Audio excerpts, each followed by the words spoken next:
First algorithm అంటే ఏంటి? Algorithm అంటే స్టెప్ బై స్టెప్ ప్రొసీజర్. ఒక ప్రాబ్లమ్ని సాల్వ్ చేయడానికి ఒక ప్రొసీజర్ రాస్తాం, స్టెప్ బై స్టెప్ ప్రొసీజర్. దాన్నే ఆల్గోరిథం అని అంటాం. ఫర్ ఎగ్జాంపుల్, మనం ఇక్కడ ఒకటి ఎగ్జాంపుల్ తీసుకున్నాం. నాకు అడిషన్ ఆపరేషన్ చేయాలి. సో నేను ఏం చేసా, ఒక ఆల్గోరిథం రాసుకున్నా. స్టెప్ 1 అనేది స్టార్ట్, స్టెప్ 2 ఏమో ఏబీని రీడ్ చేసుకుంటాం, ఇన్పుట్ తీసుకుంటున్నాం. నెక్స్ట్ ఇచ్చిందని యాడ్ చేస్తున్నాం, యాడ్ చేసి ఒక వేరియబుల్ స్టోర్ చేస్తున్నాం. దాని తర్వాత ఆ వేరియబుల్ని ప్రింట్ చేస్తున్నాం. ఇక నాకు ఏం చేయలేం లేదు కాబట్టి స్టాప్ చేసేస్తున్నాం. దీని క్యారెక్టరిస్టిక్స్ ఏంటంటే ఇన్పుట్ అవుట్పుట్ క్యారెక్టరిస్టిక్స్. కనీసం యూజర్ నుంచి ఒకటన్నా లేదా అంతకన్నా ఎక్కువ ఇన్పుట్స్ తీసుకొని ఖచ్చితంగా ఒకటన్నా అవుట్పుట్ జనరేట్ షో చేయాలి. అది ఫస్ట్.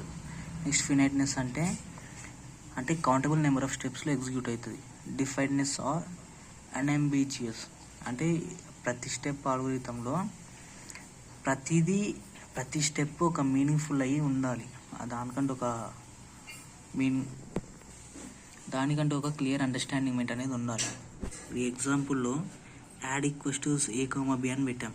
అదొకటి చూస్తేనే అర్థమైపోతుంది. నెక్స్ట్ స్టోర్ అని చేసాం. స్టోర్ అని ఈజీగా అర్థమైపోతుంది. అట్లా ఈజీగా అండర్స్టాండ్ అయ్యేలాగా. నెక్స్ట్ ఏమో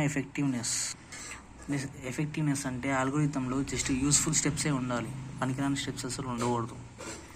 నెక్స్ట్ జనరాలిటీ అంటే మనం ఎలాంటి టైప్ ఆఫ్ డేటా ఇచ్చినా ఇన్పుట్గా ఆల్గోరిథం అనేది వర్క్ అవ్వాలి దానికి. అదే మీనింగ్.